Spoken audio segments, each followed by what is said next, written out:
तो आज की चर्चा के बड़े मुद्दे क्या हैं, आइए आपको बता देते हैं। क्या बटोंगे तो कटोंगे जाति विभाजन की काट बन पाएगा? तो क्या अखिलेश यादव का कहना है कि यह नारा बीजेपी की लैब में तैयार किया गया है। चुनाव के बीच हिंदू स्वाभिमान यात्रा का मकसद क्या ध्रुवीकरण है? क्या गिरिराज सिंह ध्रुवीकरण करवा रहे हैं? क्या विकास के मुद्दे का सियासी दौर खत्म हो चुका है?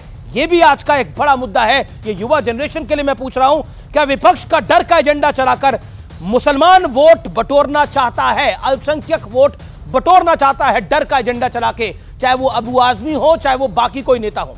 और मेरे साथ आज कौन कौन है इस पैनल में, आइए परिचय करा देते हैं। पहले तो मेरे युवा मित्रों का जोरदार स्वागत है। मेरे साथ आज की चर्चा में शहजाद पूनावाला है, बीजेपी के राष्ट्रीय प्रवक्ता, जोरदार तालियों के साथ अभिनंदन है। संजय गुप्ता, नेता शिवसेना उबाटा के यानी उद्धव ठाकरे गुट के। मेरे साथ फराज किदवई साहब है, समाजवादी पार्टी के नेता प्रवक्ता, जोरदार तालियों से अभिनंदन करिए। विवेक श्रीवास्तव है, नेता लेफ्ट के, अभिनंदन है। मेरे साथ इस चर्चा में जुड़ रहे हैं मृत्युंजय तिवारी, प्रवक्ता, नेता, राष्ट्रीय जनता दल के, वैसे पेशे से क्रिकेटर भी हैं। मेरे साथ स्वामी दीपांकर हैं, जाने माने आध्यात्मिक गुरु है, और जो हिंदू स्वाभिमान यात्रा है उसमें इनका भी बड़ा रोल है। तो आप तमाम लोगों का स्वागत है इस चर्चा के अंदर। तो बटोंगे तो कटोंगे। तो फराज किदवई, आज की चर्चा की शुरुआत इससे करते हैं, आपसे करते हैं। अखिलेश यादव कह रहे हैं कि बीजेपी की लैब में तैयार किया हुआ नारा है। अब बताइए, जब आप जाति में समाज को बांटेंगे तो वो भी तो पॉलिटिकल पार्टी है, हाथ में हाथ रख के थोड़ी बैठी रहेगी, कुछ तो करना ही होगा उनको। अमीर जी, आज की इस चर्चा का शुरुआत सबसे पहले मैं सागर खयामी साहब के एक शेर से शुरुआत करूंगा जी, कि उन्होंने कहा है कि ऐसी कोई मिसाल जमाने में पाई हो, बस्ती किसी की राम ने यारों जलाई हो, और नानक ने राह सिर्फ सिखों को दिखाई हो। रामो रहीमो नानको ईसा तो सब नर्म है, चमचों को तो देखिए अग्नि से ज्यादा गर्म है जी। अमीर जी मैं आपको कुछ याद दिलाता हूं। के सुदर्शन जी का नाम तो सबने सुना होगा ना। बिल्कुल। 10 जुलाई 2006 को के सुदर्शन जी ने क्या कहा था कि historically the caste system had been the most effective guarantor of the job. ये बंटवारा था कि नहीं था? और आप इतने ज्यादा कंफ्यूज हैं कि एक तरफ तो आप 2015 में कहते हैं कि आरक्षण की समीक्षा होनी चाहिए, और दूसरी तरफ मोहन भागवत जी कहते हैं कि इस देश के दलितों पर, ओबीसी पर, एससी एसटी पर 2000 सालों तक पशुओं जैसा अत्याचार हुआ। वो अत्याचार किसने किया, मैं ये जानना चाहता हूं। ये बांटने की राजनीति थी कि नहीं थी? और दूसरी तरफ अमीर जी, भारत के प्रधानमंत्री छाती पीट पीट करके कहते हैं मैं ओबीसी मैं ओबीसी मैं ओबीसी।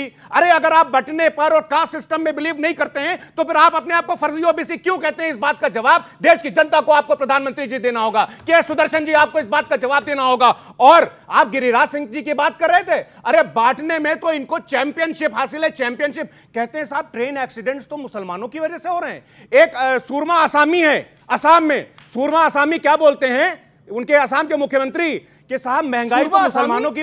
सूरमा आसामी, हेमंता बिस्वा शर्मा है उनका नाम। सूरमा आसामी, हाँ उनको हम सूरमा आसामी बोलते हैं। वो कहते हैं साहब महंगाई तो मुसलमानों की वजह से बढ़ रही है। उनका नाम है, वो मुख्यमंत्री हैं एक। अरे ठीक है, उनका नाम भी होगा, मुख्यमंत्री भी हैं, लेकिन सूरमा नाम होगा नहीं, नाम है। हाँ ठीक है, उनका नाम है हेमंता बिस्वा शर्मा। लेकिन ये सूरमा आसामी जो हैं कहते हैं साहब महंगाई तो मुसलमानों की वजह से बढ़ रही है। अरे साहब इनको तो चला जाना चाहिए, व्हाइट हाउस का चीफ इकोनॉमिस्ट हो जाना चाहिए कि कम से कम ऐसा डेटा दें, वो बताएं कि किसकी वजह से महंगाई बढ़ रही है। It's been 1.5 minutes. मैं शहजाद पूनावाला का रुख करता हूं डायरेक्टली। शहजाद पूनावाला, बटोंगे तो कटोंगे बीजेपी की रणनीति है। आज हम देख रहे हैं कि बीजेपी के कुछ नेता टी शर्ट डाल के भी घूम रहे हैं कि बटोंगे तो कटोंगे।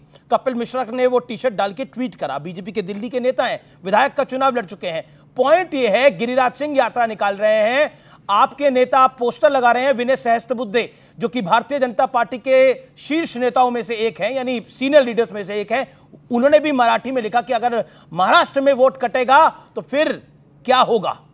देखिए, जैसे आपने अनइंटरप्टेड टाइम इनको दिया तो मुझे भी उतना ही समय दीजिए। मैं पूछना चाहता हूं कि united we stand, divided we fall, ये तो हम बचपन से पढ़ते आ रहे हैं। अगर योगी जी जो भगवा कपड़ा डालते हैं वो कह दे, मोदी जी कह दे, सरसंघचालक जी कह दे, तो वही बयान जो है हमारे लैब से निकलता है। पर वोट जिहाद पर फयाज मियां कुछ नहीं बोल पाएंगे, क्योंकि वोट जिहाद सेकुलर है।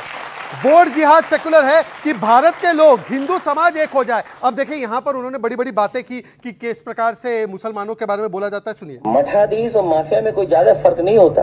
मठाधीश और मठाधीश माफिया होता है, मंदिर जाने वाले लड़की को छेड़ते हैं, हिंदू टेरर होता है, हिंदुत्व आईएसएस होता है, बीच में नहीं, ये ओपनिंग स्टेटमेंट आईएसएस होता है, 26/11 हिंदू टेरर होता है, द्वारका में नाटक होता है, कृष्ण ने अर्जुन को जिहाद सिखाया, हिंदू डर्टी वर्ड होता है, हिंदू धर्म धोखा होता है, सनातन समाप्त कर देंगे, सनातन बीमारी होती है। इसमें से एक बयान नहीं बोलेंगे। जी जी, अभी फयाज जी ने हिंदू धर्म को लेकर तो बड़ी जातियों के बारे में ज्ञान दिया, पर आपको पता है मैं फयाज जी के साथ बैठ नहीं सकता क्योंकि मैं पसमानदा, हाँ फराज जो भी है, ये सैयद अपने आप को मानते हैं, मैं पसमानदा हूं। अंसारी, घोसी, धोबी, हलालखोर, इनको मस्जिदों में घुसने नहीं दिया जाता है, इनको रास्तों में सड़कों में नहीं उतरने दिया जाता है। एक बार बताइए कि मुसलमानों में जातिगत भेदभाव है कि नहीं है? मुसलमानों में जातिगत भेदभाव है? बताइए बताइए है कि नहीं है? फयाज साहब बताइए। मुसलमान का वोट याद कराओ। अमीर जी मैं चैलेंज करता हूं इनको, क्या मुसलमानों में जातियां होती है? ना फयाज भाई जातियां हैं, मैं चैलेंज करता हूं। तो गिनवाते हैं आप? मैं चैलेंज करता हूं। अरे सर सुनिए, जैसे दलित, महादलित, पिछड़ा, अति पिछड़ा गिनवाते हैं, क्या मुसलमानों में जाति गिनवाई जाती है?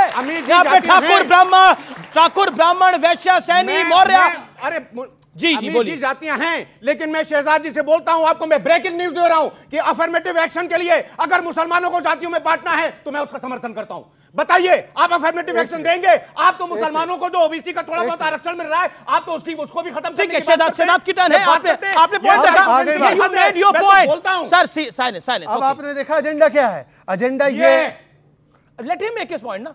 ओके, वो उन्होंने क्या मुहावरा दिया था, चाय से ज्यादा केटली गरम। एनीवेज, अब मैं बताना चाहता हूं, देखिए अगर ये अफर्मेटिव एक्शन के लिए है ना, अफर्मेटिव एक्शन के लिए है ना, अब बताइए कि अगर मुसलमान धर्म में इतनी जातियां हैं तो एंटी कन्वर्जन लॉ का विरोध क्यों करते हैं, जहां पर बोला जाता है कि मुसलमान होने से कास्ट डिस्क्रिमिनेशन खत्म हो जाएगा। अगर कास्ट डिस्क्रिमिनेशन है तो एंटी कन्वर्जन लॉ का विरोध ना करें। बोले Samajwadi party anti conversion law के साथ है, क्योंकि मतलब आपको धकोसा दिया जाता है कि इस्लाम में आने के बाद कोई कास्ट डिस्क्रिमिनेशन। ओके, मैं बाकी होता है, बोले मैं आपको मैं एंटी कन्वर्जन लॉ पर आपसे आगे राय लूंगा। तिवारी जी देखिए, आप पेशे से क्रिकेटर हैं, यानी आप बैटिंग बॉलिंग जो भी करते होंगे। एक सवाल बताइए, ये कहां से एक नई आप कहानी लेके आगे गए कि अब लालू प्रसाद यादव को भारत रत्न दे देना चाहिए? किस चीज के लिए? किस चीज? बीजेपी कह रही है किस चीज के लिए दें? अरे भाई, भ्रष्टाचार के लिए? बीजेपी क्या कहेगी? आदरणीय लालू प्रसाद जी तो 35 वर्षों से बीजेपी लड़ाई लड़ रही है, राजनीतिक लड़ पा रही है। आदरणीय लालू प्रसाद जी गरीबों के मसीहा हैं, सामाजिक न्याय के पुरोधा हैं, महान नायक हैं। ये कोई भुला सकता है, कोई मिटा सकता है क्या? क्यों नहीं मिलना चाहिए? इसमें आप क्या सवाल कर रहे हैं? बीजेपी की हैसियत है आदरणीय लालू प्रसाद जी के सामने राजनीतिक लड़ाई लड़ने की। देख रहे हैं क्या क्या हो रहा है। इसके बाद भी नंबर 1 पार्टी है बिहार में राष्ट्रीय जनता दल। देखिए, हम लोगों का स्पष्ट मानना है, अभी ये ज्ञान दे रहे थे हिंदू मुसलमान, ये देश की खूबसूरती है। न हिंदू बनेगा न मुसलमान बनेगा, इंसान की औलाद है, इंसान बनेगा। हम ये कहते हैं, इसलिए कहा जाता है सारे जहां से अच्छा हिंदुस्तान हमारा। तो बिल्कुल ये तेजस्वी यादव तो कह रहे हैं कि लेकिन हम बता रहे हैं, लेकिन ये बोल रहे हैं बटोगे तो कटोगे, इन नौजवानों को बता रहे हैं। हम कह रहे हैं पढ़ोगे तो बढ़ोगे। ये कब बोलेंगे? ये पढ़ाई लिखाई, दवाई, कमाई, सिंचाई, ये तेजस्वी यादव का मॉडल है। ये कहते हैं तलवार बांटो, हम कहते हैं कलम बांटो। यही लड़ाई है।